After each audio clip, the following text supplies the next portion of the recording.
How's it going, guys? Today we're going to talk about the humble railroad spike.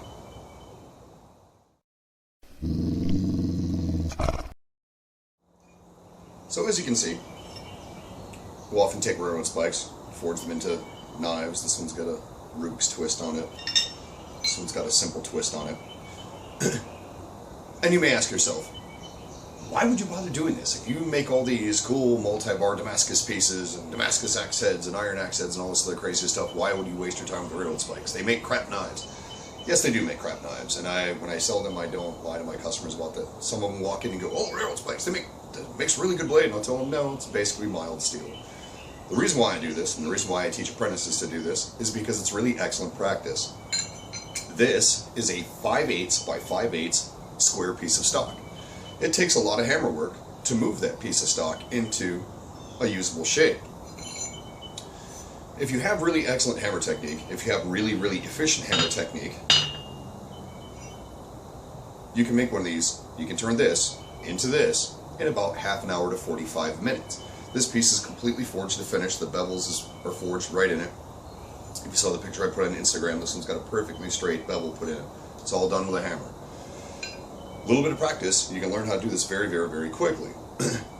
It still doesn't make a really good knife, but you know what? A lot of people buy them for novelty value. If I can make 2 of these in an hour and sell them for $60 to $80 a piece, that's $120 to $160 an hour I can make. And believe me when I tell you, when I go to a lot of the shows that I do, I'll sell every single railroad spike knife I make. So that's pretty good money to be had. I've told other smiths that as embarrassing as it is to spend so much time doing things like railroad spike knives, I could make a full-time living making about 60 to 80 grand a year doing nothing but railroad spikes. So I don't feel that bad. Now the main reason why I teach it is, as I said, it takes really good technique, really efficient technique to move one quickly. The average apprentice, when we hand them a railroad spike and say, turn this into a knife as quickly as you can, it'll take them 2 to 3 hours.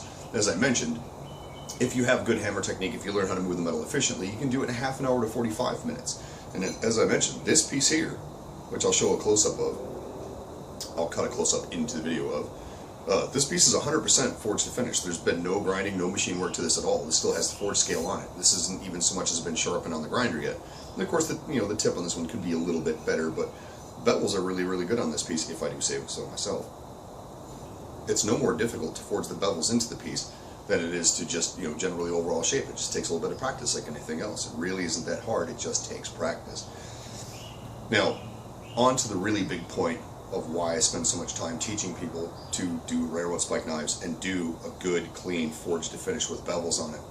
When you go and pick up that really nice piece of Damascus that you forged out, that you spent hours and hours making, or you grab that nice piece of expensive high carbon steel and go to forge a blade out of it, now you can forge a much higher quality piece quicker than you could before, right? So the whole point behind forge to finish is, if you forge a blade to 95, 98, 99% of the way already there, when you go to the grinder, all you have to do is clean your lines up at that point. I'm not trying to take this to a grinder, going to try to carve the bevel into it. The bevel's already there. The line's already nice and crisp and straight. All I got to do is clean up the surface and make it look pretty, right? 10 minutes on an anvil will save you 2 hours on a grinder. Grinding is slow and it's expensive. Abrasives are not cheap. I've got my 2x72 down there. Belts for that are anywhere from $5 to $9 depending on what I'm getting. Some of the more expensive belts can go $12, $15 a piece. On my 2x42 that's sitting over here, $5, $6, $4 to $6 is the norm for belts on there. So every time I grind through a belt, that's $5, and I'll go through, if I had to grind these bevels in from scratch, if I forge this into a flat section, I'm going to go through at least 2 belts doing it, So this way I just have to clean the lines up and it's fine. I don't have to spend a lot of time on it. Also, if you spend a lot of time working on really excellent, really good fine hammer control and hammer technique, right, through other things that I've shown, like forging copper rings and silver rings and stuff like that, this is all working on hammer technique, which allows you to do things like drop a hammer on your foot, because that's always fun. This is all cultivating fine hammer control, which allows you to do things like put a perfectly straight, crisp bevel into a piece, right? The faster you can forge, work on an anvil is quick. Working on a grinder is slow. A little bit of practice, you can do things very, very quickly. Like I said, proper technique, you can go from this to this in half an hour, 45 minutes. If I take my time, this takes me 45 minutes, right? if I just go and bang them out, half an hour, I can make a piece, you know, not counting the Rubik's twist on this, but half an hour I can make a piece, forged to finished, wire brushed, and, you know, heated and dipped in water, quenched. Maybe it hardens, maybe it doesn't. Most of these things are 0.2 or less percent carbon, like 0.18, you know, 0.18, 0.0 or 0.01. 18 points of carbon, 20 points of carbon, maybe, actually not even, yeah, like 20 points of carbon, maybe. Once in a while you get one that's in like the 30, 35 range, you can actually get the edge to harden. Doesn't happen very often. I do it anyway just in case. Maybe it hardens, maybe it doesn't. They never get hard enough to bother tempering them. But yeah, so there you go. They're cheap, they're abundant. Don't go pick them up at the railroad tracks. Whatever you do, it's illegal to do it.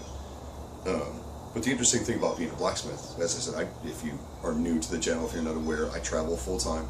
The interesting thing about traveling around the country, when people ask you what you do, and you say, I'm a blacksmith, I'm convinced about 50% of the population of America is like this. When I tell people I'm a blacksmith, about half of them will have a bucket, a bag, or a box full of railroad spikes in their house, in their garage, or their basement somewhere. And they'll like, hey, I've got a bucket of railroad spikes. You want them? Sure, of course I want them. Free steel. Yes, please. As a matter of fact, down here to my right is a, what is that, 3.5 gallon bucket, 4 gallon bucket. It's not a 5 gallon, it's about half that. Somewhere around there, about a 3 gallon bucket full of railroad spikes that was given to me last summertime on a road trip. You know, a friend went, oh, bucket of railroad spikes, you want them? Yes, please. Free steel, you know. Meanwhile, like I said, $60, $80, $100 a piece, depending on how fancy I make the handles on these things. That's thousands of dollars worth of free steel that I was just given. So it's another reason why I spend much time doing it. People buy them as novelties. Doesn't matter if you go to an art show, if you go to a Renaissance festival, it doesn't matter where you go. People will buy them for novelty value at least. So there you go. That's some of the many reasons why I advocate people making knives out of railroad spikes. And of course you make coat hangers and things like that on them, but that's one of the main reasons why I teach it.